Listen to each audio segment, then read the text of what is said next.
right, let's see what Happy Scrapper says, taking apart an AC compressor. Looking forward to this. In this video, we're going to talk about compressors. You find these in Central.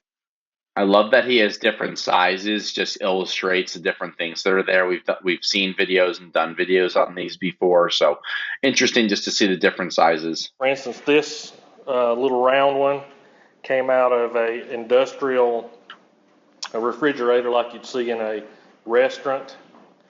This tall one came out of an outside unit from a central air and heat unit.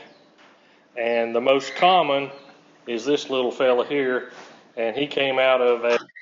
Can we just comment how awesome this guy's workbench is? Scrapping tools, dirt, dust, right? Like this is so up my alley. A window air conditioner. And what we're going to talk about in this video is it easier. Look in the background. This guy already started doing these already. That's how good he is.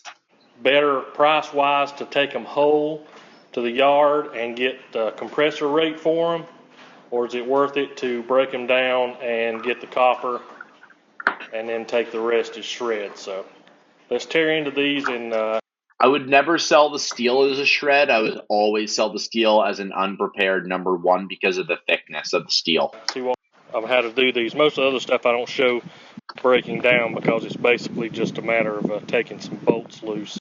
Bolts, grinding wheel. We did another reaction video. Love using this grinder. Love having safety glasses. Always want to make sure.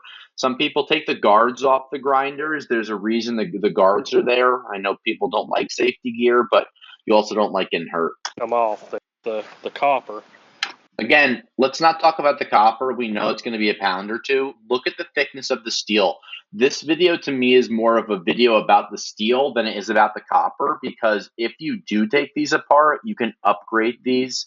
You will make more money, probably 25, 30%. And this is something you want to have a bunch of them to do in one shot opposed to one at a time. Well, anyway, you can lift it out.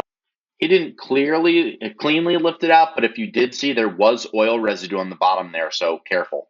There's going to be some oil in the bottom of the that oil drain out into a container. You want to keep that oil. For one, it's bad for the environment just to let it dump out on the ground, and two, it's pretty good quality oil. We'll separate from the So you look at what he did here. He grinded that copper off the top and then probably pulled the other piece out cleanly from the bottom. This, again, could technically go as a piece of number one prepared steel. Your scrapyard might, complain a little bit. What scrapyard doesn't complain? But I would probably just mix this in with the unprepared number one, but I wouldn't put this as a light iron. So if you do take these apart, it would be worth having a separate bin and bucket for them or running a different load. These other compressors are going to tear apart basically the same way with render similar results. I mean, this is a great video. It just illustrates that if you want to make more money by saving a bunch of things to do it at one time, it's going to end up making kind of the most bang for your buck. There's the copper. There's a little pieces of copper pipe that went to it, a couple of little knobs of brass. Definitely worth doing. And my opinion is you always want to make sure to do these in groups. This is DeWalt, and that's one of the most expensive ones, and that's Porter cable. I'll tell you, he's talking about DeWalt and Porter cable. Some advice. Don't buy cheap tools. Cheap tools break easily. I really think it's worth it to invest in those tools and be able to get your most money out of these compressors. Again, thanks for watching, and hey, I'm going to give you a thumbs up. Great video. Nice job making more money.